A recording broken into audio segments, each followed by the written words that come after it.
আর যদি সে কোথাও গিয়ে স্থানীয় জনপ্রতিনিধি তাদেরকে বিষোদ্গার করে, গালিগালাজ করে, মানহানি করে, তাহলে কিন্তু স্থানীয় নেতৃবৃন্দ এবং সংক্ষুব্ধ জনতা তাকে কিন্তু ওই এলাকা ছেড়ে আসতে দিবে না।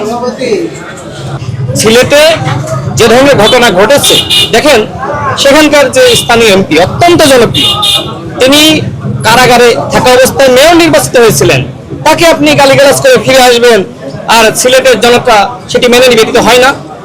আমি বলতে চাই যে এনসিপির উচিত এই মুহূর্তে ইতিবাচক রাজনীতি করা।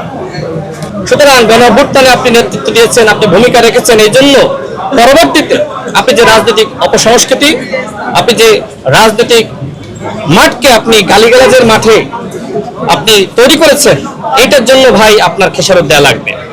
তবে আমি লক্ষ্য করছি যে গণঅভ্যুত্থানের পরে এনসিপির কতিপয় নেতৃবৃন্দ, বিশেষ করে নাসিরউদ্দিন পাটোয়ারি যেভাবে রাজনৈতিক ভণ্ডামি শুরু করেছে, যে সময় সংসদ চলে সেই অধিবেশন চলাকালীন সময়ে মাননীয় প্রধানমন্ত্রীকে নিয়ে বেশ প্রশংসা করে বক্তব্য দেয় এবং অন্যান্য মন্ত্রীদের সাথে সাক্ষাৎ হলে বেশ প্রশংসা করে, আবার মাঠে গিয়ে দেখি যে তারা গণঅভ্যুত্থানের হুমকি দেয় এবং এমনকি এই এনসিপি নেতৃবৃন্দের মাধ্যমে নানানভাবে মাননীয় প্রধানমন্ত্রীকে এবং আমাদের মন্ত্রীদেরকে গালিগালাজ করাচ্ছে। দেখেন এনসিপি বর্তমানে যা করছে এগুলো জামাতের পরামর্শই করছে।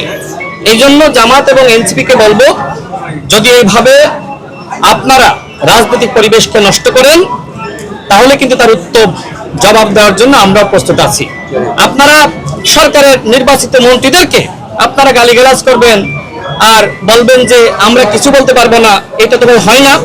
সরকারের বিরুদ্ধে জামাত এবং এনসিপির যে কোনো চক্রান্ত সেগুলো শক্তভাবেই মোকাবেলা করা হবে।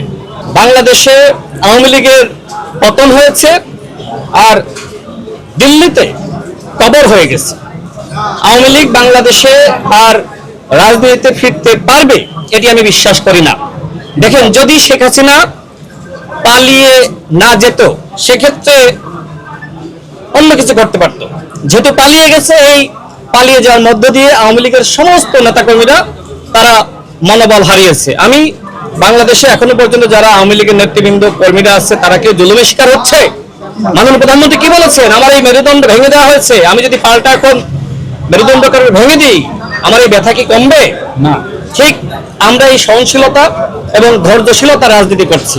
দেখেন এনসিপি বাংলাদেশে নতুন বন্দোবস্তের রাজনীতির কথা বলে নতুন খণ্ডবস্তের রাজনীতি করছে।